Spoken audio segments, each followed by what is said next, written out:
મળતી માહિતી અનુસાર ભરૂચ એ ડિવિઝન પોલીસ મથક વિસ્તારમાં રહેતા 40 વર્ષીય સોનલ સોલંકીના બેનની દીકરીના પ્રેમમાં ફરહાન નામનો એક યુવાન પડ્યો હતો, જેની જાણ થતાં તેઓએ બહેનની દીકરીની બીજે સગાઈ કરાવી હતી,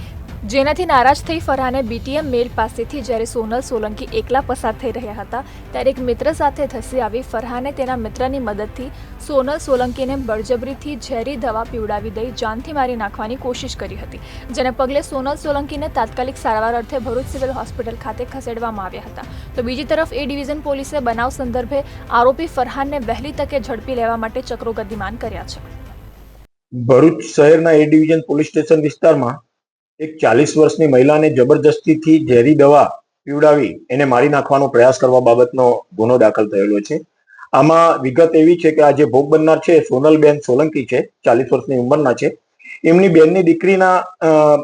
પાછળ એક ફરહાન નામનો યુવક પડેલો હતો અને એક તરફી પ્રેમ કરતો હતો, જેથી આ સોનલબેને એમની આ બેનની દીકરીના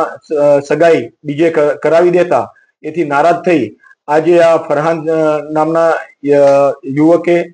એક એના બીજા મિત્રનો સાથ લઈને જ્યારે આ સોનલબેન છે એ બીટીએમ મિલની પાસેથી એકલા પસાર થતા હતા એ દરમિયાન જબરજસ્તીથી એમને પકડીને ઝેરી દવા પીવડાવીને મારી દેવા બાબતની કોશિશ કરેલી. એ સંબંધમાં આવો ગુનો દાખલ થયેલો છે એ ડિવિઝન પોલીસ સ્ટેશનમાં. ગુનાની તપાસ પીઆઈ શ્રી ગડરિયાએ તાત્કાલિક હાથ ધરી